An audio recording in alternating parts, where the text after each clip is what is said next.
Buenas tardes a todos, buenas noches en algunos países. Encantados de seguir en el tercer Congreso de Neuroeducación y conectándonos a la distancia con todos ustedes a través de esta maravillosa fuente de contacto que es el Congreso CESPE 2024, lo que posibilita que estemos nuevamente juntos en esta oportunidad para presentar al profesor Richard Lorenz, Eric Richard Lorenz. Él es profesor de Neuropsicología Clínica y Psicopedagogía de la Universidad Católica de Costa Rica y profesor de Neurociencias. Él nos va a acercar a los temas particularmente de la fisiología del cerebro. Profesor, ¿cómo está? Saludos y gracias por participar con nosotros en este evento. Un gusto saludarlo, profesor, y una vez más muy agradecido por la oportunidad que me brinda al tener el honor de estar acá con ustedes el día de hoy compartiendo una reseña muy general, algo simplificada, para que los compañeros se lleven una idea de la importancia y cuáles son los conceptos principales que manejamos en la actualidad en temas del aprendizaje y en relación con la fisiología del sistema nervioso. Perfecto. Para lograr una mejor inclusión y una mejor calidad de los procesos educativos de los docentes. Gracias, profe. Vamos a tener una presentación en 8 países, así que esperemos que esta grabación nos salga perfecta. Adelante, profe. Correcto. Mami, María Antonieta, un momentito, por favor. Ven acá.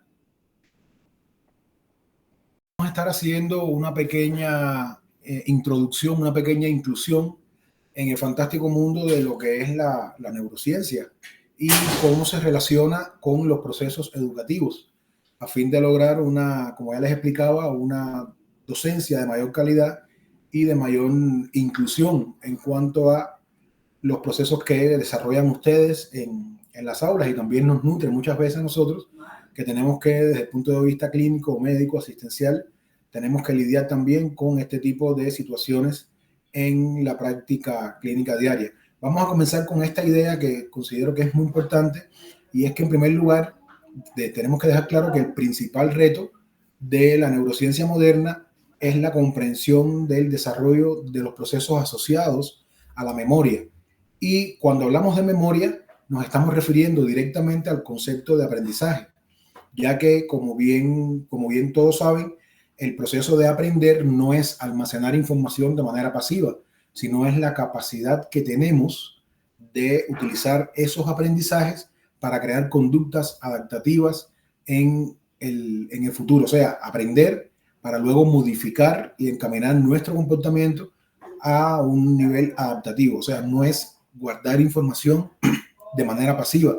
Y eso es lo que buscamos, o lo que buscan en las aulas los docentes de manera general, que nuestros estudiantes aprendan y luego utilicen esas experiencias para crear conductas o soluciones a problemas en el futuro. Entonces, también tenemos que decir que una vez que se haya descubierto cómo funciona el sistema nervioso, vamos a tener una noción bastante general y bastante inclusiva de cómo funciona el cerebro en general, ya que la memoria es el proceso principal del cual se nutre todas las funciones y todas las habilidades que realizamos en nuestra vida diaria, ya sea en cuanto al aprendizaje desde el proceso de inducción en las aulas o la experiencia vital, o sea, todo lo que nos ocurre en nuestra vida en general, las cosas que nos pasan, en qué lugares nos pasan y cómo nos ocurren. ¿Ok? Próxima. Entonces, ¿cuáles van a ser de manera muy general los temas a tratar en el día de hoy? Bueno, en primer lugar, vamos a ver los aspectos generales del concepto de aprendizaje desde la neurociencia moderna. En segundo lugar, vamos a ver también lo que respecta a una idea general acerca de las bases neurales de la memoria y las estructuras que se relacionan con ella de manera directa. Próxima.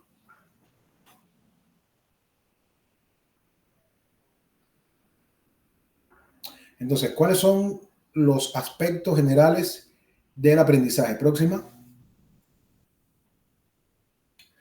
En primer lugar, podemos decir que de manera general el proceso de aprendizaje siempre va a implicar una modificación en nuestro sistema nervioso, de manera general. Bien, o sea, cada una de esas experiencias que nosotros tomamos, ya sea en el proceso educativo, desde las aulas, desde los procesos docentes prácticos de manera general, pero también se modifica nuestro sistema nervioso con aquellas cosas que nos ocurren de manera general en nuestra vida diaria. O sea, el concepto que aprendimos en el día de hoy en la clase de filosofía tiene o genera un cambio a nivel de plasticidad cerebral en nuestro cerebro, pero también la persona que conocimos en el bus, la persona que conocimos en el mercado, que nos propició una información o de la cual tenemos un interés a futuro de cualquier naturaleza, pues también proporciona cambios en nuestro sistema nervioso. También es importante aclarar que existen varios tipos de aprendizaje y que cada uno de esos aprendizajes va a tener distintas funciones o distintas localizaciones desde el punto de vista encefálico. Tenemos el aprendizaje visual, tenemos el aprendizaje motor, tenemos el aprendizaje estímulo-respuesta y también tenemos el llamado aprendizaje relacional, que es un nivel superior, que es en donde se interrelaciona todo ese conjunto de experiencias que luego se convierten en recuerdos. En segundo lugar, también es importante acotar que esos aprendizajes en forma de huellas de memoria, que es lo que llamamos popularmente recuerdos, nos permite también la adaptación a estímulos diversos. O sea, si estamos en este momento atendiendo a este proceso y de momento suena o hay un ruido de alto impacto, digamos una bombeta debido a una actividad festiva o el paso de una ambulancia con la sirena encendida pidiendo la vía, de momento vamos a reaccionar o vamos a decir qué está pasando. Pero si ese estímulo se vuelve a repetir, ya usted entendió y usted aprendió, ya usted sabe de qué se trata. O sea, ya usted deja por sentado y ese estímulo no le va a generar ninguna novedad. Debido a eso, vamos al tercer punto, y es que la reacción de novedad, si no fuera por esto, la reacción de novedad ante cualquier estímulo fuera una constante en nuestras vidas. O sea, tenemos estructuras de las regiones del tálamo del cerebro, conjuntamente con estructuras del núcleo caudado, que se encargan de la función comparativa y nos permite, una vez que recibimos un estímulo, nos permite desechar la repetición de ese estímulo. Digamos que escuchamos un disparo, que vivimos cerca de un campo de tiro, o que estamos visitando una casa cercana a un campo de tiro y escuchamos un disparo y nos vamos a asustar.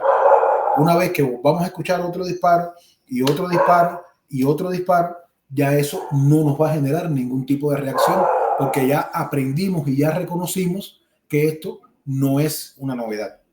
En cuarto lugar, podemos decir que los cambios que se presentan en nuestro cerebro ante los procesos educativos son a nivel de entramado neural.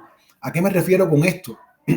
A que nuestro alumno más brillante o aquellas personas que están catalogadas como genios o como personas de un muy alto nivel de habilidad o de aprendizaje, tienen la misma estructura encefálica y tienen la misma estructura cerebral que una persona promedio.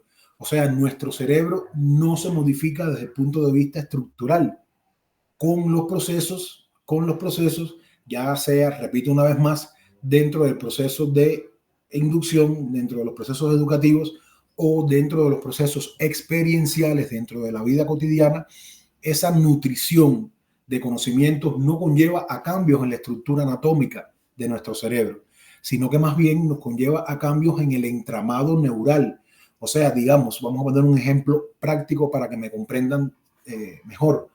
Le podemos hacer una resonancia magnética de alto campo a un científico de muy alto nivel que a un ciudadano promedio que realiza actividades de naturaleza más básica, y sus cerebros, cuando los comparamos, son exactamente iguales. ¿Dónde está la diferencia? En los cambios que se producen a nivel de las redes neuronales, como le llaman en la neurociencia moderna, en las redes de trabajo. ¿Ok? O sea, se crean conexiones nuevas, se fortalecen las conexiones que ya estaban establecidas, se crean también sistemas de mayor calidad en cuanto a los procesos de soporte neuronal por parte de las neuronas de defensa o de las neuronas de soporte. En este caso son las neuroglías.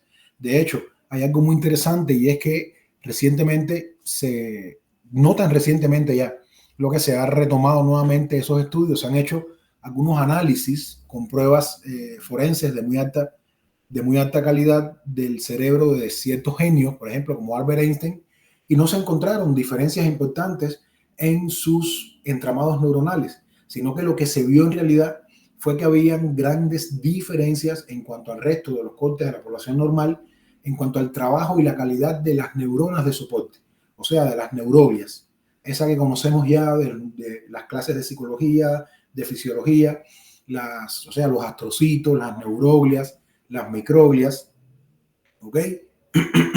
Las oligodendroglias, que son las que brindan ese aporte y son las que mantienen la estructura vital y la capacidad de funcionamiento de las neuronas. Entonces, estos son aspectos muy importantes porque la gente cree que el cerebro cambia y el cerebro no. Como ya les explicaba, estructuralmente se mantiene igual. La diferencia está en las conexiones, en los entramados que se van formando entre los circuitos neuronales en áreas modalmente específicos, dependiendo también del tipo de actividad que realicemos. Por ejemplo, un matemático va a tener mayor desarrollo en áreas más relacionadas con las regiones parietales del hemisferio derecho y con las regiones temporomesiales. Las personas que tienen que ver con actividades lingüísticas, escritores, oradores, etcétera, van a tener un mayor desarrollo en áreas relacionadas con el hemisferio izquierdo, que tiene que ver fundamentalmente con el análisis de los procesos del lenguaje, y el derecho tiene que ver más con los procesos sintéticos. Entonces, esto es lo que se va modificando. Y por último, tenemos que decir que existen varios tipos de aprendizaje. Como ya les explicaba, tenemos el aprendizaje motor, tenemos el aprendizaje relacional, tenemos el aprendizaje visomotor y tenemos el aprendizaje visual, entre otros, que también están descritos. Una de las formas más importantes y más interesantes de aprendizaje, en la cual no nos vamos a detener hoy porque todos lo hemos estudiado, es el aprendizaje estímulo-respuesta. Y esto juega un rol muy importante en las primeras etapas de la vida. Es ahí donde estudiamos los dos niveles básicos, que son los procesos condicionados y los procesos incondicionados. O sea, el aprendizaje condicionado o el condicionamiento clásico y lo que conocemos como condicionamiento instrumental, en donde se forjan o en donde se dan determinadas herramientas y determinadas variables que nos permite comprender muchísimo la fisiología del comportamiento humano. Y esto durante los procesos docentes tiene una importancia de muy alta envergadura. Próxima diapositiva. Entonces, vamos a hablar muy brevemente de cuáles serían los mecanismos cerebrales que nos permiten guardar lo aprendido. O sea, vamos a hablar de qué áreas de nuestro sistema nervioso se encuentran mayormente implicados. ¿Ok? O sea, cuando estudiamos la capacidad de aprender dentro del sistema nervioso humano, ¿ok? No estamos hablando de que el cerebro trabaja como un todo, como en algún momento de la historia de la neurociencia se planteó, según las teorías holistas, pero tampoco trabaja de manera fragmentada, como planteaban las teorías localizacionistas o la frenología, cuyos principales exponentes fueron, como ya todos conocemos, fueron Franz Joseph Gall y Pierre Florence, sino que en realidad se trata de sistemas funcionales dinámicos altamente complejos y que se van desarrollando a lo largo de la vida.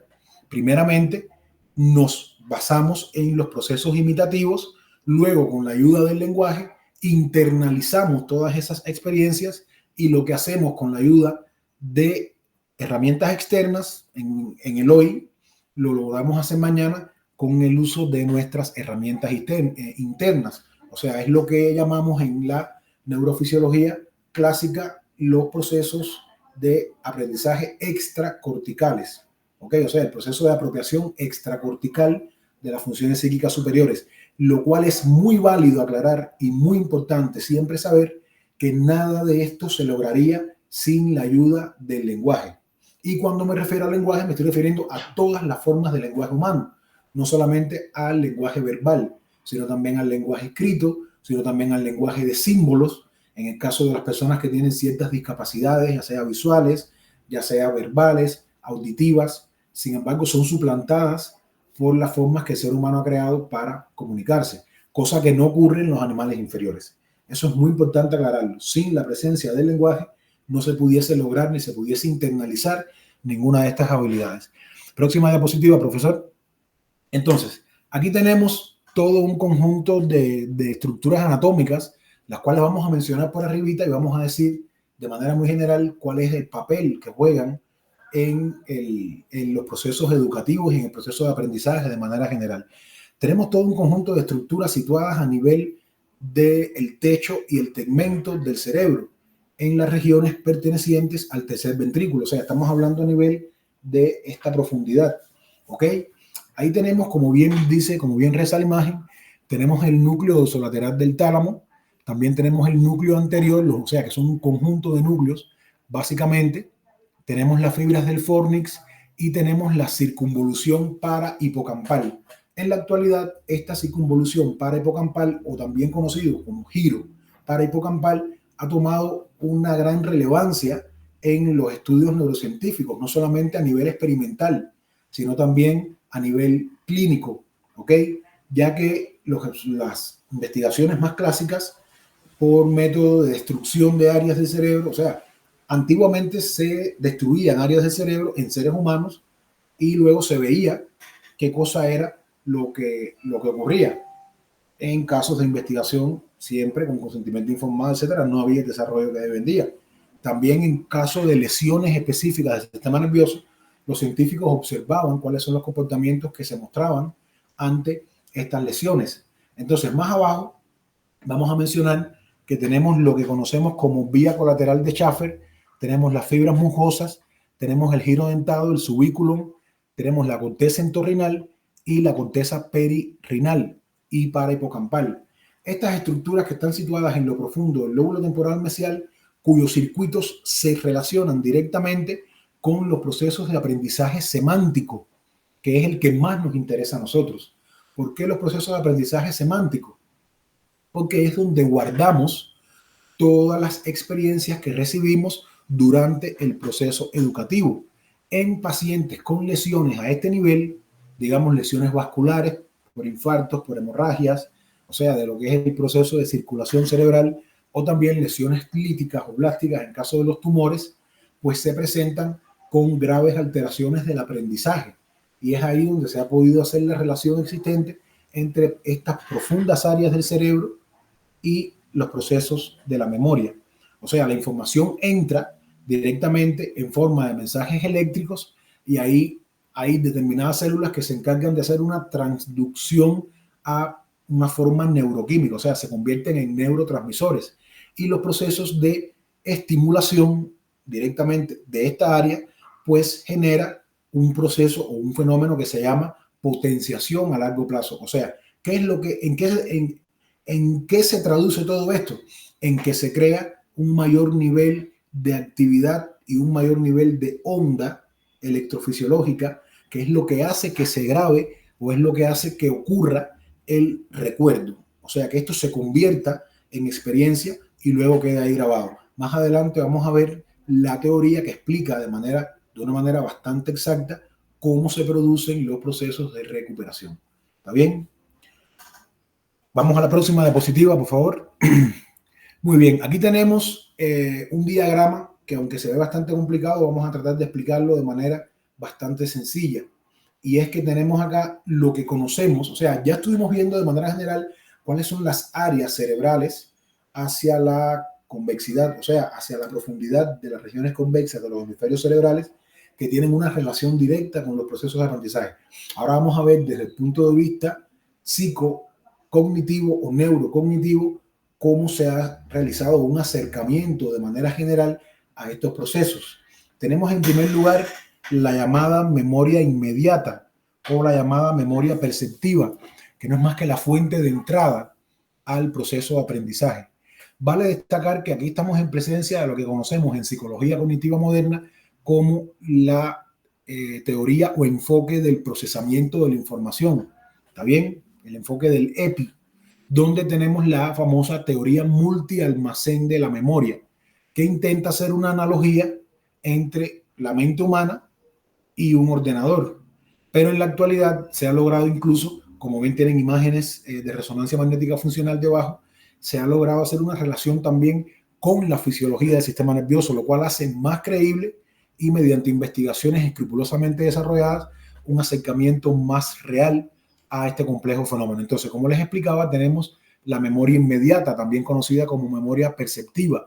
Esa solamente dura unos cientos de milisegundos. O sea, esa nos permite simplemente acceder a la información y muy relacionada con los procesos atencionales. Esto es otro de los niveles de procesamiento de información o de los procesos cognitivos que juegan un papel fundamental. En segundo lugar, tenemos la memoria a corto plazo o la memoria de trabajo también, como la conocemos. Ahora, aquí es muy interesante el proceso. ¿Por qué?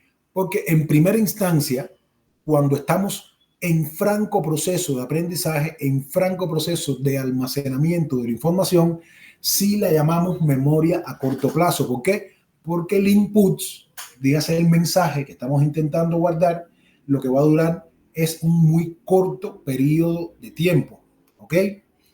No existe consenso real en la actualidad de qué tiempo dura la información. Yo me inclinaría por los que plantean de que dura entre 7 y 21 segundos. Otros autores hablan de minutos. En realidad no hay un consenso real en la psicología cognitiva moderna, pero lo que sí sabemos es que ahí la información se mantiene un corto periodo de tiempo. Si no mantenemos un proceso de repetición, un proceso de focalización de la conciencia, de la atención en esa información, pasan dos cosas: o es borrada, no la aprendemos, sencillamente imagínense que nos dieron un teléfono, que nos interesa el teléfono de esa persona, porque de ahí depende una importante oportunidad laboral, y ahí te lo dio rapidito desde un carro al otro, y usted tiene que ir constantemente repitiendo ese número de teléfono, si no se le olvida. ¿Está bien? Ahora, si usted lo anota, y después lo sigue utilizando, es que entonces va a producirse lo que conocemos como proceso de trasvase, que va entonces directamente a la memoria a largo plazo. ¿Ok? La memoria a largo plazo que ya constituye el almacén infinito de aprendizaje, el almacén infinito de información en donde se guardan todos los recuerdos de nuestra vida. Ahora, esta memoria a largo plazo sí va a tener varias subdivisiones. En primer lugar, tenemos la memoria de aprendizaje explícito, y en la otra instancia tenemos la memoria de aprendizaje implícito. Ahora vamos a centrarnos en la memoria de aprendizaje explícito, a la izquierda de nosotros. Tenemos ahí tres niveles básicos de información. Tenemos la información espacial, tenemos la información episódica y tenemos la información semántica. ¿Ok? Ahora, en esa memoria de aprendizaje explícito, en donde guardamos las experiencias que nos ocurren en nuestras vidas, en donde guardamos las experiencias que nos ocurren en nuestras vidas, siempre van a tener una organización temporoespacial. O sea, a usted le ocurrió tal vivencia en tal lugar, en tal sitio, en una localización dada y en un espacio de tiempo determinado. ¿Ok? O sea, los episodios de nuestras vidas siempre tienen una localización espacial y temporal. Por ejemplo, podemos tener pacientes que recuerdan que secundario a un trauma craneoencefálico o a un infarto cerebral pueden olvidar, o perfectamente también niños en nuestras aulas que padezcan de epilepsia, que pueden recordar lo que les ocurre, pero no pueden recordar dónde les ocurrió, o de manera viceversa. Y eso es un aspecto importante que tenemos que tener en cuenta de la memoria episódica y la memoria espacial. O sea, esos episodios se guardan en una relación temporal y espacial y siempre van a tener una localización dada. Y como ven, responde o tiene una relación directa con áreas específicas del hipocampo. ¿Ok? El hipocampo es una estructura especializada del lóbulo temporal mesial que les mencionaba hace un rato con la imagen anterior, que está muy relacionada con los procesos de almacenamiento de la información. y el cual se ve muy alterado en procesos de patologías como son la epilepsia, básicamente en los niños, como son también los procesos de trauma durante el proceso del parto, o sea, lo que llamamos traumatismo fetal o traumatismos congénitos. También se ve muy afectada en los procesos prenatales, en donde las madres tienden, hoy en día se ve con mucha frecuencia, a mantener determinadas conductas, como es el consumo de sustancias psicoactivas, y afecta directamente estos procesos después en el lactante o en el niño, ya cuando está en el proceso escolar. O sea, todos estos aspectos son importantes. También tenemos en nuestro lado derecho el aprendizaje semántico. Ese está muy relacionado con el aprendizaje relacional, en primer lugar, y al mismo tiempo involucra todas las áreas de nuestra corteza cerebral. Bien, como ven la imagen de resonancia magnética que tenemos debajo, está señalado en blanco casi toda nuestra corteza cerebral, excepto nuestro sistema ventricular. ¿Por qué? Porque está simplemente ocupado por líquido cefalorraquídeo, pero involucra casi todo nuestro encéfalo. ¿Qué relación guarda o qué tipo de información guardamos en el nivel semántico? Guardamos todo lo que aprendemos. Desde el día 1 que vamos a la escuela hasta que morimos.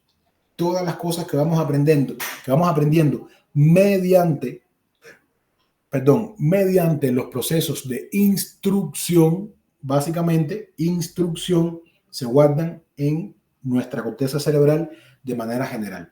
O sea, los aprendizajes desde el punto de vista de las habilidades motoras están más relacionados con las áreas motoras del cerebro, o sea, nuestros ganglios basales, nuestro cerebelo, regiones del lóbulo frontal, nuestra corteza motora suplementaria, etc. Y toda la información de manera general, desde el punto de vista cognitivo, todo lo que sabemos de historia, de español, de matemática, de física, de valores, de ética, de cívica, de moral, etc., lo guardamos en nuestra región posterior, o sea, en nuestros lóbulos parietales, temporales y occipitales, con especial énfasis en la región de la formación hipocampal. ¿Está bien? Que era la que les mencionaba ahorita. Más adelante vamos a ver cómo se ve en una imagen de resonancia magnética real de un caso clínico propio, mío. Entonces, luego pasamos a la memoria de aprendizaje explícito. Luego pasamos a la memoria de aprendizaje implícito. Ahora, ¿por qué esta diferenciación entre explícito e implícito? Lo que hablábamos ahora, estos tres tipos de memoria, espacial, episódica y semántica, nosotros podemos reproducirla a través del lenguaje. Podemos dar fe de todo aquello que sabemos a través del lenguaje.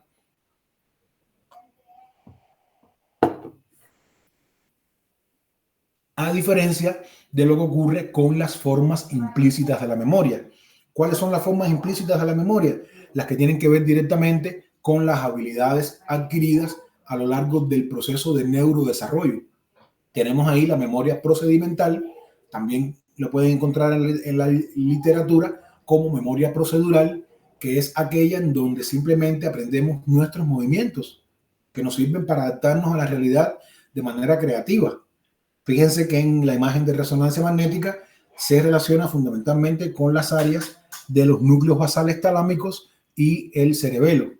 También tenemos la memoria priming, en donde se guarda información de manera general relacionada con la anticipación de las consecuencias de los acontecimientos y otras funciones que también se le han asociado, y la relacionada con el aprendizaje asociativo, que como mismo se relaciona también con la memoria espacial y episódica. En el nivel explícito guarda relación directa con las estructuras del techo y el tegmento, o sea, con la formación hipocampal, el fornix, la vía perforante, o sea, que son las estructuras que están más en lo profundo de nuestro cerebro y que tienen que ver con las relaciones o con las conclusiones que nos permiten adaptarnos a la realidad en función del resto de los aprendizajes. O sea, es donde integramos la información procedente, la información de aprendizaje procedente de analizadores modalmente específicos. O sea, lo que nos entra por la visión, lo que nos entra por el tacto, o sea, por los distintos sentidos,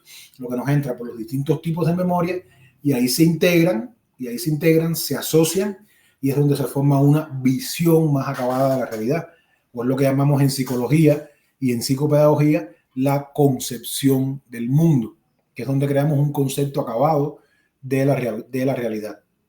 Y tenemos otra forma de memoria que está mucho menos estudiada, pero también se las quise traer, que son los procesos de habituación y sensibilización. O sea, les pongo un ejemplo para que me entiendan rapidito. Una persona que viva al lado de un campo de tiro, ¿ok? Al lado de un campo de tiro. El día que se muda va a estar literalmente muy expuesta a esa novedad de estímulos. Disparos por aquí, disparos por allá, disparos de bajo calibre, disparos de alto calibre, disparos continuos, disparos discontinuos, ráfagas, etcétera. Esto, con el paso del tiempo, cuando la persona lleve una semana ahí, ya la persona se va a empezar a acomodar, se va a empezar a habituar a ese estímulo y ya no le va a molestar tanto. Pero eso no responde directamente a estructuras de la corteza cerebral, sino que más bien tiene relación directa con las llamadas vías reflejas del sistema nervioso. Y también tiene una relación directa con los procesos de sensibilización. ¿A qué le llamamos proceso de sensibilización en el aprendizaje? A lo que nos parece novedoso, nos parece de alto impacto y con el tiempo va disminuyendo esa condición. Y llega un momento que el sistema nervioso, que el cerebro, se adapta completamente a ese proceso. Digamos, un reloj o una faja o un cintillo en caso de una mujer. Al principio le va a costar trabajo aprender a soportar esa presión en caso del cintillo, para irnos por el ejemplo más sencillo. Con el paso del tiempo, con el paso de las horas, de los días, dependiendo del uso que le dé a ese artículo, va a llegar un momento donde la persona no va a sentir esa presión, sino que va a pasar a un nivel inconsciente y sencillamente no va a generar ningún tipo de estrés ni de focalización de la atención. También ocurre lo mismo con el dolor. Hay muchos pacientes que aprenden a convivir con el dolor y que en principio es bastante desagradable. Y por ejemplo, en caso de las cirugías ortopédicas, después que el paciente es intervenido quirúrgicamente, se le ponen fijadores externos, que son los clavos, estos que entran por la rodilla y salen por el otro lado, por el otro extremo de la piel. Los primeros días sentimos una sensación muy desagradable, pero a medida que van pasando los días, esa sensación va disminuyendo, va a llegar un momento donde ya no la sentimos hasta que los ortopedistas retiren esos clavos, que al igual vamos a volver a tener un nuevo conjunto de sensaciones hasta que nos sensibilicemos. Y lo mismo pasa con otros tipos de dolor o con otros tipos de presión, por ejemplo, para seguir con ese ejemplo por esa vía. Ahora, vamos a la parte más importante. ¿Cómo funciona en sí el proceso de la memoria?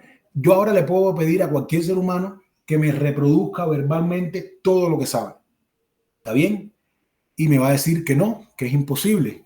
¿Qué es lo que se necesita para que la persona pueda reproducir una información? Bueno, pues se necesita un proceso de entrada. O sea, se necesita un input de entrada, un mensaje de entrada, que nos hagan una pregunta. ¿Dónde usted vive? ¿Cuál es su nombre? Bueno, mi nombre es fulano de tal y vivo en tal sitio. O sea, nadie va a empezar a reproducir información de manera alocada, de manera caótica, como si fuese una grabadora, como si fuese una calculadora. No, sino es que necesitamos un input de entrada. Ese input de entrada automáticamente nos lleva a nuestra memoria a largo plazo. En la memoria a largo plazo hacemos una búsqueda de esa información para enviar una respuesta, para tener un resultado exitoso en este caso, y es donde vamos a hacer un proceso de activación. Ya encontramos la información en ese almacén infinito, hacemos un proceso de activación, de recuperación, y de ahí entonces va a salir de la memoria a largo plazo y va a entrar nuevamente en la memoria a corto plazo, pero ya no va a ser vista como memoria a corto plazo, sino es que va a ser vista como lo que conocemos y en la literatura vemos con mucha frecuencia, que es la memoria de trabajo. ¿Está bien? O sea, ese es el concepto de memoria de trabajo. La entrada de información, el proceso de trasvase, el proceso de activación, búsqueda y recuperación, y ahí lo reenviamos, ese input, hacemos un proceso de comparación si es o no la información que se nos está pidiendo y emitimos una respuesta. En eso se basa la teoría multialmacén de la memoria y esa es la manera en que se relaciona con las estructuras encefálicas directamente. Próxima diapositiva, por favor. Entonces, existe se puede decir que un concepto joven, pero que ha venido a revolucionar tanto el área de la educación como el área de la clínica propiamente dicha, y es el concepto de plasticidad cerebral. La plasticidad cerebral que está presente en todo lo que hacemos y que está presente en el momento desde que estamos en el proceso de formación intrauterina hasta el momento en que morimos. En los primeros momentos se pensaba que la plasticidad solo estaba relacionada a la recuperación del cerebro ante patologías clínicas o quirúrgicas, digamos un traumatismo craneoencefálico, digamos una esclerosis múltiple, determinados tipos de epilepsia muy agresivas, personas que tenían infartos cerebrales, hemorragias cerebrales importantes, y luego la recuperación del tejido cerebral, los procesos de fortalecimiento o creación de nuevas conexiones sinápticas, y era ahí donde se ponía en juego, se ponía en práctica los procesos de plasticidad. Hoy en día se sabe que no.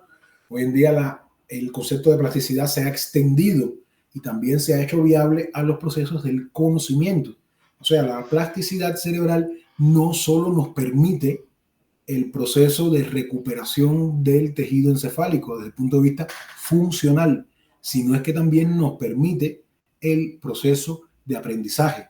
Cada cosa que aprendemos, cada experiencia de las que nos apropiamos, cada concepto que integramos a nuestro saber genera cambios en nuestros circuitos neuronales, ya sea con 1 año de vida o ya sea con 100 años de vida. ¿Está bien? Entonces vamos a comenzar con esta idea, con esta monografía próxima diapositiva del profesor Rafael Estrada, que en el año 1988 hacía esta reflexión y dice que si comparamos las habilidades de un gimnasta o un equilibrista con la de un hombre común, nos va a parecer que estos primeros tienen un sistema nervioso diferente, ¿está bien? Con un mayor número de neuronas, con un mayor número de estructuras. Alguna gente han llegado a pensar, incluso en la literatura científica, que tenían un cerebro más grande o un cerebro más pesado. Y digamos que esto no es así, ¿está bien? Entonces, cuando estudiamos las características estructurales de ambos, vamos a ver que las estructuras no tienen ninguna diferencia en la composición anatómica. La diferencia está en el establecimiento de nuevas relaciones funcionales. ¿Ok? Lo que les explicaba ahorita. El cerebro no crece más, el cerebro no gana más peso desde el punto de vista anatómico, desde el punto de vista como órgano, o sea, sigue pesando lo mismo, 3 libras, y no crea tampoco nuevas estructuras diferentes a las de los demás, sino es que lo que se hace es que se modifican las conexiones entre ellos, se crean nuevas conexiones, se fortalecen las que ya existían, áreas que hasta ese momento estaban silentes, va a ocurrir un desolapamiento de esas áreas y esas áreas van a empezar a jugar un papel importante que hasta ese momento no jugaban. O sea, esos son los cambios que acontecen con el entrenamiento sistemático y con la actividad. Entonces, como decía el profesor Rafael Estrada, no vamos a notar ninguna diferencia desde el punto de vista anatómico. Esto es un ejemplo vivo de la plasticidad del sistema nervioso y es la base del fundamento del proceso de aprendizaje y también de la rehabilitación de las lesiones por pérdida en caso del sistema nervioso. ¿Qué nos quiso transmitir el profesor? Lo mismo que yo les estuve explicando hace un tiempo. O sea, nuestro cerebro está preparado, nuestro cerebro viene condicionado para generar un nivel de desarrollo que no tiene límites. Sin embargo, si no se lleva a cabo un proceso directo, concreto, basado en necesidades específicas y con un objetivo final de estimulación, sencillamente estas capacidades no se desarrollan. Entonces, mientras más lo estimulemos, mientras más lo entrenemos, pues vamos a desarrollar un mayor nivel de otro neoconcepto importante que es el que llamamos capacidad instalada. ¿Qué cosa es la capacidad instalada? Las reservas funcionales que tenemos en nuestro sistema nervioso que nos va a permitir una mayor calidad de vida en cuanto a los procesos de apropiación de la realidad y de aprendizaje, pero que también nos va a permitir una disminución del impacto en caso de ciertas enfermedades o lesiones del sistema nervioso. O sea, ya desde el año 1988 y muchísimo antes también en la historia, ya se venía viendo que los sistemas nerviosos, los cerebros de en este caso de nuestros estudiantes, todos son iguales. Lo que la diferencia está en que no todos se desarrollan funcionalmente ni conectivamente de la misma manera. Y esa es la importancia del proceso de plasticidad cerebral, que nos permite desarrollar la capacidad de reserva o capacidad instalada, y al mismo tiempo pone el cerebro en un terreno mucho más fértil, en un terreno mucho más agradecido para lograr para lograr un adecuado proceso de apropiación del proceso de instrucción o de aprendizaje de manera general. Próxima. Luego tenemos cuáles son las características generales más importantes del concepto de plasticidad cerebral. ¿Ok? Y aquí tenemos que en primer lugar hay una vital importancia de algunos receptores. En este caso se ha descrito en la actualidad el concepto de, por ejemplo, el receptor N-metil de aspartato, el receptor NMDA. También tenemos los receptores de glutamato. También tenemos los receptores de dopamina. ¿Ok? ¿Por qué estos receptores son tan importantes? Porque estos son los que guardan una relación directa con la apropiación de las habilidades motoras, que es aquellas formas de aprendizaje implícito, pero también son los que están mayormente dispersos en las regiones cerebrales profundas a nivel de la formación hipocampal, y las estructuras del lóbulo temporal mesial que ya estuvimos mencionando. O sea, sin la actividad de estos receptores o sin un adecuado número de estos receptores, no se aprende o no se aprende con calidad. De hecho, es una de las causas que se han mencionado, que se están estudiando en la actualidad en cuanto a los déficits específicos del neurodesarrollo, como van a ser, por ejemplo, las dislexias, las alexias, el retraso mental, en este caso, en sus distintas formas de expresión. Y una de las causas que se han mencionado es la actividad o la disminución de los receptores por campo en distintas áreas del cerebro. En segundo lugar, en la mayoría de los casos, también se puede decir que está ligado a los canales de sodio. ¿Por qué los canales de sodio son tan importantes? Porque el sodio juega un papel muy, muy vital en el metabolismo interno de la neurona. ¿Ok? Es, el que guste puede investigar un poquito más y leer los procesos fisiológicos asociados a la bomba sodio-potasio. Pero sin la presencia de los canales de sodio no se produce un adecuado proceso de excitación o un proceso adecuado de metabolismo neuronal, y se va a dar lugar a un proceso de aprendizaje conducente al fracaso.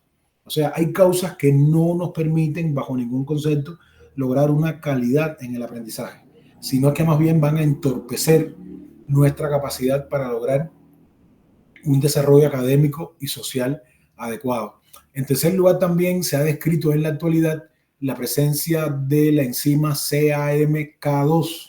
O sea, esto responde a sus siglas, su nombre es la enzima calciomodulina, ¿ok? Que esta va a ser determinante, entre otras cosas, para el fortalecimiento de la sinapsis en el hipocampo, ¿ok?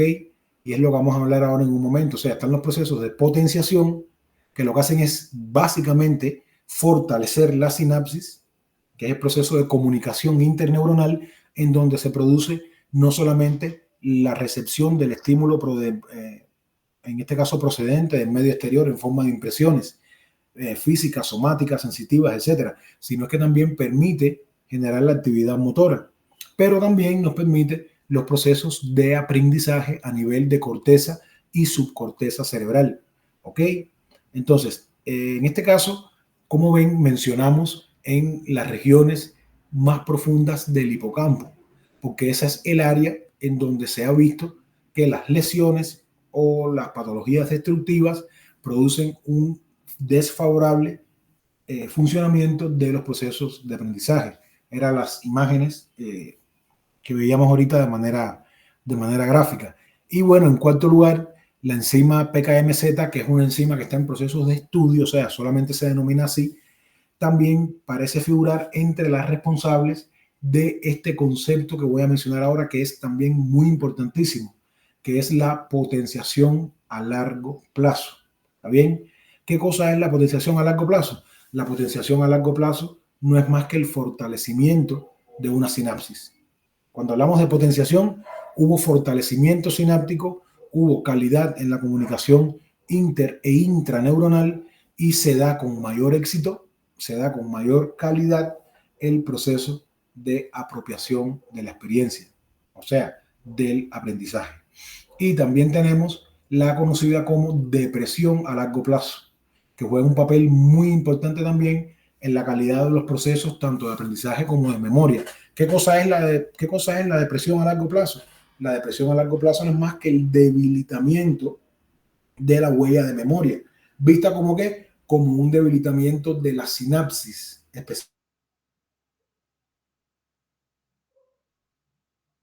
mucho tiempo, y sencillamente son automáticamente borradas. O sea, todo el mundo cree que los problemas de la memoria se basan en no poder recordar. Pues bueno, les cuento que también existen problemas de memoria, enfermedades que son extremadamente raras. Se han descrito muy pocos casos en la historia de la medicina occidental en donde el sujeto no puede olvidar. O sea, en vez de no poder recordar, lo que hace es que no puede olvidar. ¿Ok? Y esto no es que produzca una sobrecarga de los circuitos neuronales, pero sí genera ciertas dificultades, ya que el sujeto vive bajo un constante flujo de información y le cuesta mucho trabajo cuando hacemos el proceso de trasvase y de búsqueda de la memoria a largo plazo, pues entonces se encuentra que tenemos un exceso de información. Entonces eso también da lugar a alteraciones del proceso de memoria y aprendizaje, el no poder olvidar. Y estos son aspectos muy importantes.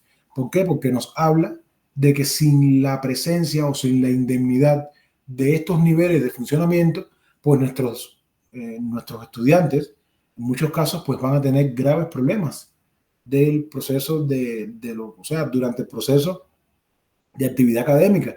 Y muchas veces los maestros se empeñan o tratan de hacer determinadas acciones que no son conducentes al desarrollo de los niños, de los pioneros o de los escolares, porque tener una condición de esta naturaleza pues impide totalmente que se desarrolle de manera adecuada estas actividades. Próxima diapositiva. Vamos a ver ahora una imagen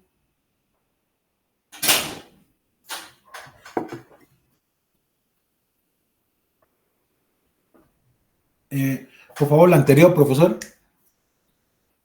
Muy bien. Vamos a ver ahora una imagen muy rapidito, de manera muy rápida y muy sencilla, de cómo se ve desde el punto de vista gráfico la potenciación a largo plazo. Aquí tenemos estructuras que van a estar relacionadas o que tienen lugar en lo que conocemos en anatomía como el hipocampo o la formación hipocampal. Aquí tenemos señalado ahí en rojito varios electrodos, ¿ok? Varios electrodos que están generando determinados tipos de estímulos, ¿ok?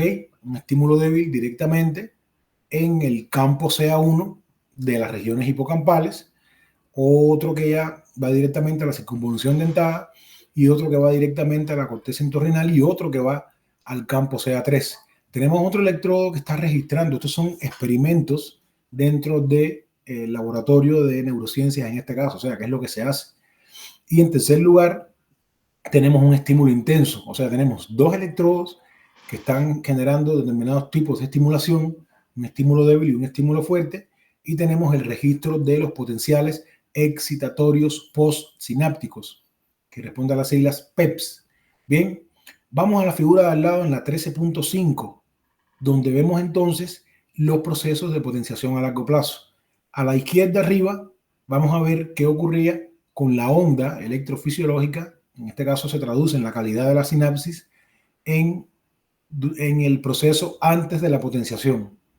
Vamos a ver lo que ocurrió una hora después. Ya ven cómo empieza a cambiar la longitud de onda y así sucesivamente 24, 48, 72 y vean a las 96 horas cómo la onda tuvo un cambio sustancial.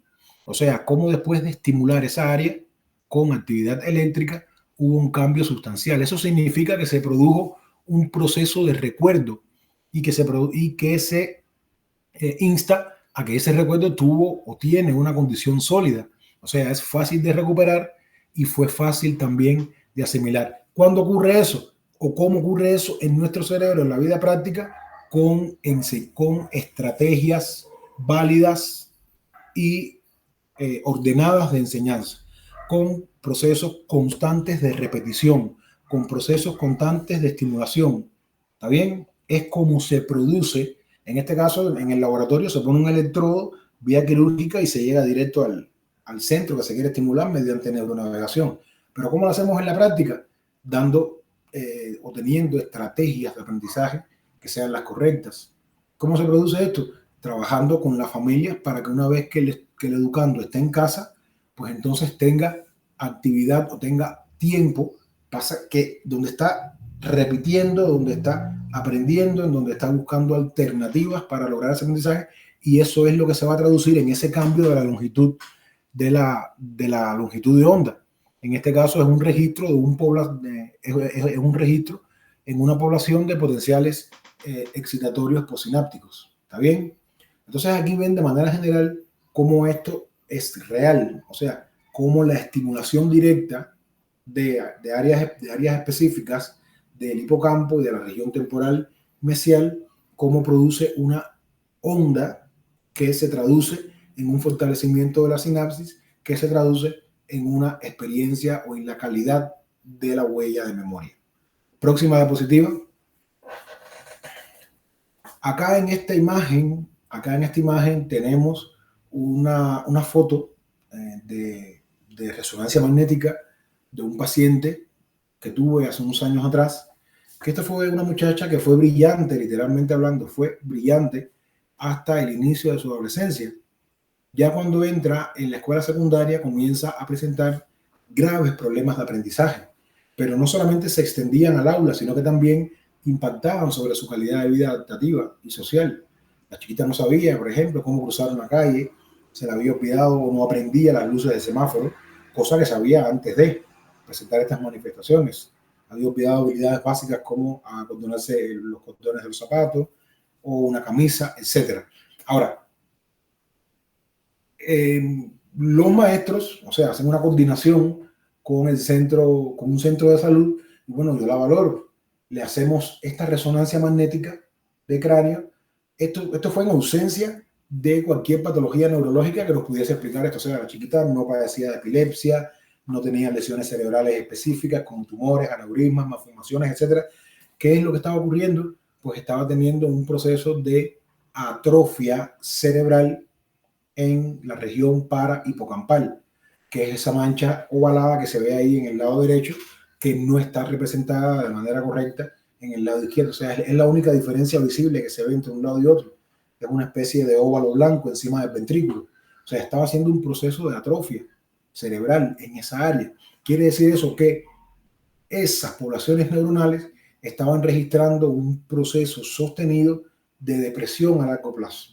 O sea, se estaban atrofiando, estaban perdiendo intensidad, calidad, tanto en número como en forma, las conexiones sinápticas, y su cerebro sencillamente se está apagando en relación con los procesos de conocimiento.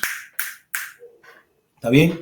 Entonces, eso es un ejemplo de cómo en la vida real, cuando se lesiona o cuando se afectan estos procesos, pues entonces, o estas áreas, sí se producen realmente trastornos del aprendizaje, y son cosas que los que los docentes, que los maestros tienen que tener en cuenta, porque muchas veces no basta con cambiar al niño de puesto, muchas veces no basta con ponerle una maestra particular, muchas veces hay que tener en cuenta y hay que estar claro, bien confirmada, de manera confirmada, que este niño no está presentando alguno de estos elementos, o que no está presentando alguna patología neurológica primaria que sencillamente no le permite aprender.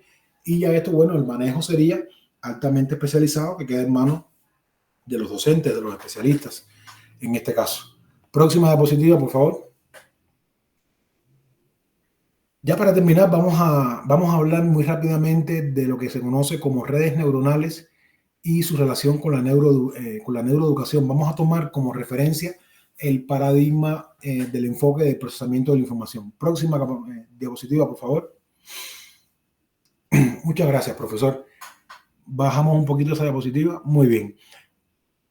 Muy bien. Aquí vamos a empezar o vamos a entrar con la idea de que la mente humana siempre va a realizar el procesamiento de la información desde su entrada, que es el input, que era lo que les mencionaba ahorita, la persona que les realiza o nos realiza una pregunta específica, el maestro cuando le realiza al niño una pregunta específica, ese cerebro realiza todo un proceso de información que va a estar matizado por el proceso de trasvase, búsqueda, activación, comparación, etcétera, para evocar una respuesta adecuada que va a ser el proceso de entrega, que va a ser el output, o sea, que es el mensaje ya de salida. Bien, estos procesos de recogida de información, procesamiento, almacenamiento, etcétera, van a operar de manera sucesiva y siempre, pero siempre, nuestra mente o nuestro cerebro va a tener un carácter de tipo secuencial. ¿Ok? Entonces, ¿qué va a ocurrir aquí? Va a entrar el input, vamos a tener una percepción de ese mensaje, que va a ser no más que la entrada de información. Ahí se va a ocurrir o va a comenzar a acontecer un proceso de interpretación, ¿está bien? En donde el sujeto realiza el procesamiento de la misma y va a elaborar una respuesta. Esa respuesta siempre se va a verificar previamente que esté en relación con el mensaje de entrada. Si a usted le preguntan su nombre y usted dice su número de teléfono, pues entonces hay una disociación durante el proceso. Por tanto, siempre se va a verificar de que esa función esté directamente relacionada con el mensaje de entrada. Y ahí es donde usted va a evocar una respuesta que va a ser el output, que en este caso sería el mensaje de salida. Y es así como ocurre en los cerebros de nuestros niños cuando estamos en las aulas con ellos, que le hacemos una pregunta académica sobre determinada materia y el niño necesita procesar, pero eso requiere un tiempo para procesar, elaborar, interpretar, se requiere un tiempo. Y es por eso también que muchas veces los docentes tienen que tener en cuenta que la rapidez no es un factor protector para el proceso de aprendizaje, ya que nuestros cerebros todos son distintos, todos tienen distintas velocidades de procesamiento y no todos tienen la misma capacidad de hacer todo este proceso de manera general con la misma calidad, con la misma marcialidad o en el mismo periodo de tiempo. Próxima diapositiva. Entonces, aquí tenemos otra imagen que es el modelo de almacén de Schafer, donde se plantea que los estímulos entran a la memoria sensorial, ¿está bien? De la memoria sensorial van a tener un análisis visual, auditivo u otras formas modalmente específicas de análisis, ¿ok? De ahí entonces se le da directamente al proceso de atención y de ahí pasa entonces a la memoria a largo plazo, a la memoria a corto plazo. ¿Está bien?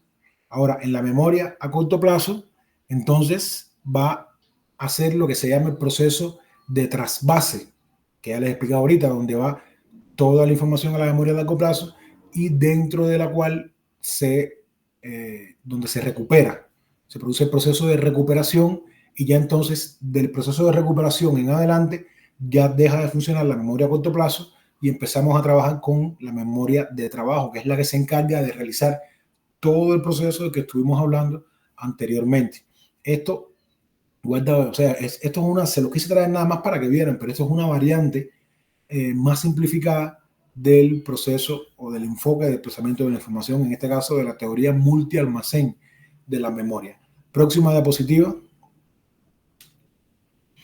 Entonces, ¿cuáles son los procesos que tenemos básicamente implicados en todo lo relacionado con los procesos de aprendizaje en nuestras aulas? En primer lugar, ¿me puede agrandar un poquito la diapositiva, profesor? En primer lugar tenemos ahí, si gusta me lo va corriendo, perfecto. Entonces ahí tenemos en primer lugar la implicación de todos los procesos cognitivos en el aula. O sea, ¿qué significa esto? Que toda la actividad cognitiva dividida por procesos, dígase el pensamiento, dígase la atención, dígase la memoria, dígase la sensación, dígase la percepción, dígase el gusto, dígase el olfato, etcétera. O sea, todos los analizadores modalmente específicos con todos los procesos cognitivos, sensación, percepción, memoria, pensamiento, lenguaje, imaginación, etcétera, todos tienen que trabajar en perfecta armonía para lograr un adecuado proceso del aprendizaje. Ahorita hablábamos del concepto de aprendizaje asociativo, y es que si no hay una indemnidad, si no hay adecuado desarrollo integral de todas las estructuras previas o de todas las áreas cerebrales relacionadas también, no se puede llevar a cabo o no es conducente el proceso de aprendizaje a una visión integrativa, porque lo que usted recibe por el proceso de, digamos, desde el punto de vista auditivo, pero si usted tiene un déficit visual, ya ahí entonces el proceso de entrada o el proceso de asimilación va a estar sesgado. Pero al mismo tiempo pasa también con los procesos cognitivos. Usted puede tener un nivel de pensamiento más desarrollado para la etapa de desarrollo en la que se encuentra. Sin embargo, si usted tiene un déficit de memoria que está causado por cualquiera de las condiciones que hemos estado hablando en el día de hoy, o si el proceso del lenguaje suyo no tiene un desarrollo adecuado para su edad, digamos el léxico, que es el diccionario o la capacidad interna de evocar determinados conjuntos de palabras en un sujeto, dígase de 5 años o dígase de 28 años, pues entonces eso va a ser conducente a un fracaso educativo. O sea, tiene que haber un adecuado desarrollo integral en cada uno de los procesos: sensación, percepción, lenguaje, memoria, idea, pensamiento, imaginación. Si no, el proceso educativo va a ser conducente al fracaso si uno de estos está afectado.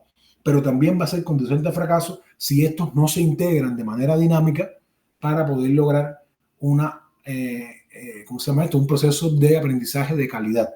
En segundo lugar, también tenemos la implicación y la imprescindibilidad de la necesidad de un sistema de recuperación cerebral adecuado. ¿Ok? ¿A qué nos referimos aquí? No se puede generar en nuestros educandos, no pueden aprender nuestros niños, incluso cuando nosotros los docentes también fuimos niños y estuvimos en aulas, si no tenemos un proceso de recuperación cerebral correcto. O sea, estos niños necesitan dormir. Estos niños es imprescindible que duerman. ¿Por qué? Porque la huella de memoria se establece durante la vigilia. Y eso es muy importante que lo tengamos en cuenta. La huella de memoria, usted se apropia de la información despierto, pero esa huella se fija en la memoria a largo plazo, se fija en nuestras regiones hipocampales y parahipocampales del tegmento ventral en nuestro cerebro durante la noche en el proceso de sueño. Por eso es la importancia de que si el sujeto no duerme las horas correctas, que además aclaro que no hay un gol estándar en las horas que debe dormir un sujeto, sino es que es muy individual. Pero en las primeras etapas de la vida sí se está establecido que debe ser entre 8 y 10 horas para que esa huella de memoria se fije en nuestro cerebro y luego podamos recuperarla en uno o en 50 años. ¿Ok? Entonces eso también es muy importante. Ahora, tenemos también la limitación del uso de dispositivos de luz LED. Los celulares son fatal, es el veneno del siglo y que ha interferido directamente en la capacidad de aprendizaje del ser humano. Yo mismo y todos los presentes, como ustedes sabrán, ya nos cuesta hacer el cálculo más mínimo con nuestra mente. ¿Por qué? Porque tenemos un smartwatch, o sea, un reloj inteligente, tenemos un celular o siempre tenemos una computadora enfrente que nos hace la operación en lugar de nuestro cerebro. Pero también el uso de esa, o sea, el tipo de luz que emiten estos dispositivos en la noche también nos hace mucho daño para el proceso de aprendizaje. ¿Por qué? Porque engaña desde el punto de vista metabólico a nuestro cerebro. Porque la glándula pineal y estructuras que están relacionadas con el establecimiento de ritmos entre sueño y vigilia se engañan, se confunden, porque creen que la luz LED es luz diurna. Válgase decir que estas estructuras van a estar reguladas por la entrada de luz diurna y por la ausencia de luz diurna, o sea, por la presencia de luz nocturna. Si usted empieza a utilizar el celular, o si nuestros niños se acuestan a dormir con el celular para que no nos molesten o para que nos dejen dormir un poco más en caso de los padres, pues estamos generándole un grave daño al desarrollo del sistema nervioso, a la capacidad de aprendizaje de nuestro hijo. ¿Por qué? Porque su cerebro va a creer que es de día, entonces no va a tener una adecuada calidad de sueño y no va a tener una adecuada repartición entre fases de sueño REM y fases de sueño no REM. O sea, esto también es importante que lo tengamos en cuenta. ¿Ok? Ahora, los maestros, esto va dirigido específicamente a los educadores, tienen que tener, cuando tienen niños con problemas de aprendizaje, tienen que tener bien clara la certeza de la íntegra salud neurológica del estudiante. O sea, usted no puede sencillamente suspender al niño, porque he tenido que trabajar con casos de ese tipo.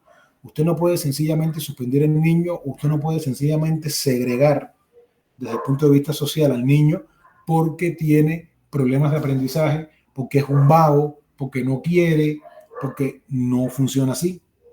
Lo primero que usted tiene que tener claro antes de plantear esas hipótesis es que el niño no padece de una lesión estática del sistema nervioso, que el niño no tiene una dificultad visual de origen neurológico, que el niño no tiene dificultad de memoria de origen neurológico, que el niño no tiene alguna alteración desde el punto de vista funcional que le prohíba la capacidad de aprender o que le sesgue la capacidad de aprender. O sea, los maestros tienen que tener en cuenta, y eso se logra única y exclusivamente a partir del concepto de intersectorialidad. O sea, las escuelas deben tener un equipo multidisciplinario en donde deben además establecer conexiones con el centro de salud primario más cercano y tener acceso a un psicólogo, tener acceso a un neurólogo, tener acceso a un psicopedagogo, tener acceso a especialistas que realmente brinden desde su área como equipo de salud un criterio acabado. Y a partir de ahí entonces saber qué hacer con ese niño antes de mandarlo a la logopeda, antes de sentarlo en la última o en la primera silla, o antes de simplemente ponerle el cartelito de bruto, porque eso también tiene un alto impacto emocional y social. Ya sabemos todo lo referente al bullying y lo que esto suele, o a lo que esto suele conllevar. ¿Puede achicar un poco la diapositiva, profesor? A ver qué nos quedaría en esa, para bajarla un poco.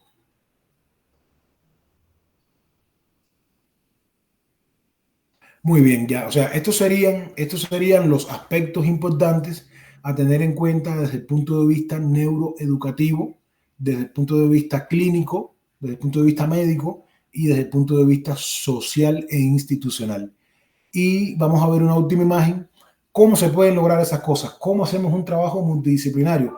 Bueno, todos sabemos que todo el mundo sabe lo que tiene que hacer el trabajador social, todo el mundo sabe lo que tiene que hacer el maestro. Ahora, ¿qué pueden hacer los psicopedagogos? ¿Qué pueden hacer los psicólogos? ¿Qué pueden hacer los neurólogos que sean convocados a la evaluación de los procesos de estos estudiantes?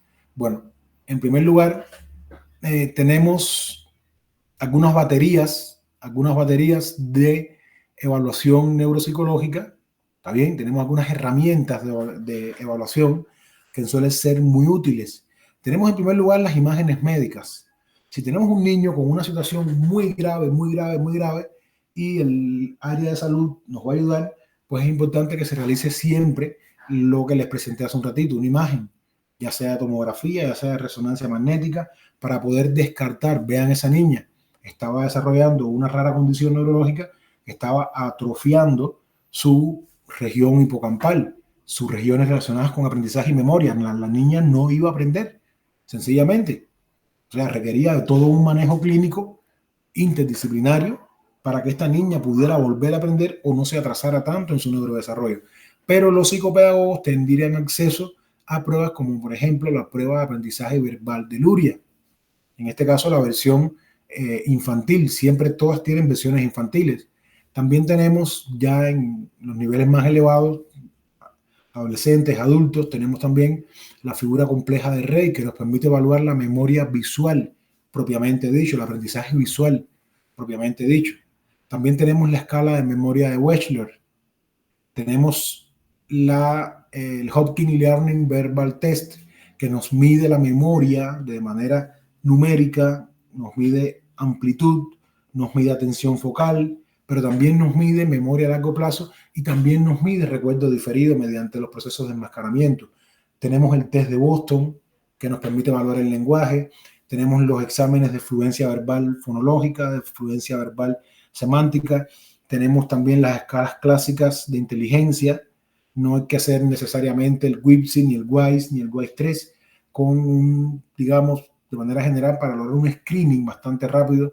Tenemos la prueba de inteligencia de Kent, tenemos la escala de Dominó, tenemos el test de matrices progresivas de Rabin, los cuales ciertamente han quedado atrás, pero para estos fines nos brindan una imagen o una visión bastante importante de determinadas habilidades muy generales, como son la transferencia de soluciones, como es la capacidad atencional, como es las habilidades visoespaciales, la coordinación oculomotriz, etcétera. Y estas cosas no se necesita de una institución de salud para realizarlos. Se pueden realizar desde el ámbito escolar, se pueden realizar en nuestras instituciones escolares, en las escuelas, en los centros educativos, en cualquiera de los niveles, primarios, secundarios, terciarios especializados, de educación especial, de educación dentro de los centros penales, porque muchas veces también tenemos niños con problemas de comportamiento que responden a estas mismas alteraciones, a estas mismas estructuras. O sea, podemos concluir de manera general que es muy importante que nuestros docentes sepan y tengan una idea general de qué ocurre en el cerebro de nuestros estudiantes. Hoy les podemos brindar algunos elementos de manera general de cuáles son las categorías más importantes dentro de la neurofisiología que nos dan lugar a una visión integral de lo que es el proceso de aprendizaje y el proceso de educación, o como le llamamos hoy en día, neuroeducación. También tenemos que tener claro que la certeza de que no hay patología cerebral está presente, ya que si hay patología o lesión cerebral, va a ser conducente a un proceso de educación o de instrucción totalmente fracasado. La intersectorialidad es muy importante, ya que nos permite nutrirnos de distintas áreas: neurología, psicología, psiquiatría, psicopedagogía, trabajo social, y esto también es muy importante. ¿Ok? Entonces, eso es una visión general, lo que hemos brindado hoy, y cualquier duda o comentario me las hacen llegar por alguna de las vías pertinentes que ya les va a explicar el profesor Ariñez. Muchas gracias, profesor.